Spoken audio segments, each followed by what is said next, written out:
Alam niyo po, yung oras na maibibigay po natin sa isang tao, mahal natin sa buhay, o mga kapwa-tao, o mga kapatid natin sa pananampalataya, alam niyo po yung oras na ibibigay mo, yun po ay isang napakagandang bagay kung ibibigay natin with sincerity at with love, may pagmamahal, at may buong puso na kasama yung ating kalooban na kaya tayo nandyan dahil yun ang nararamdaman natin. Ang oras na ibibigay natin sa kapatid, sa kapwa, alam nyo kung bakit napakahalaga?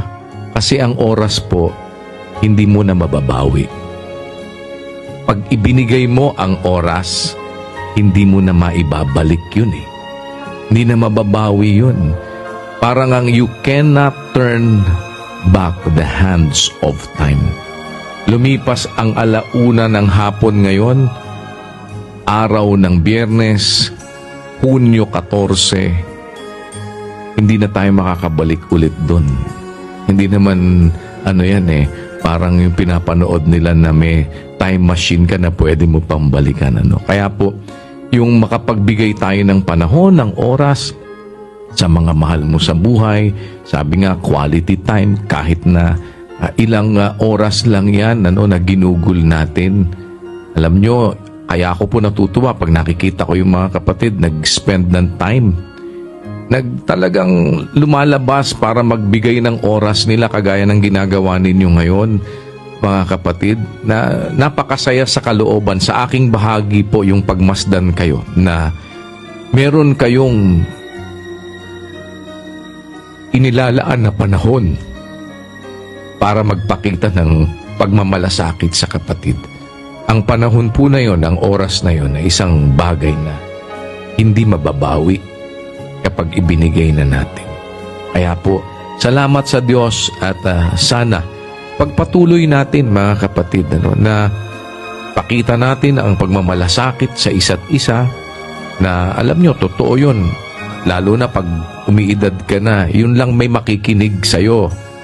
Yun lang, sabi nga meron ka lang crying shoulder. Meron lamang makikinig ng iyong hinaing. O kaya ay kasama mo higit sa lahat sa pagdaing at paghingi ng awa sa Panginoon. Napakalaking bagay po nun. Kaya salamat sa Diyos. Salamat po sa inyo, mga kapatid, sa ganitong mga bagay na inyong ibinabahagi para maipakita ang paglingap, ang pagbibigay ng panahon sa mga kapatid at pagtingin sa ating mga kapatid na bahagi ng ating pananampalataya, na ang pag-ibig po hindi sinasabi lang, hindi sa dila lang.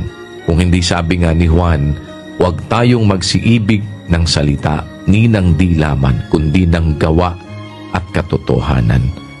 Madali pong maintindihan kung ano yung utos ng Diyos, pero ang maliwanag na pamamaraan para mapatunayang naiintindihan natin ang isang bagay, ang ito ay ating maisakabuhayan, ito ay ating magawa.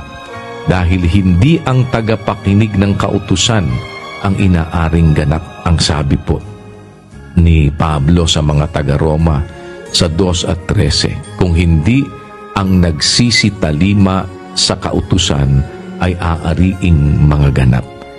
Salamat pong muli sa Panginoon. Pagpalain kayo ng Diyos, mga kapatid, at hangad at dalangin ko pong lagi ang lahat ng mabuti para sa inyong lahat, maging sa ating mga kapwa-tao at mga mahal sa buhay.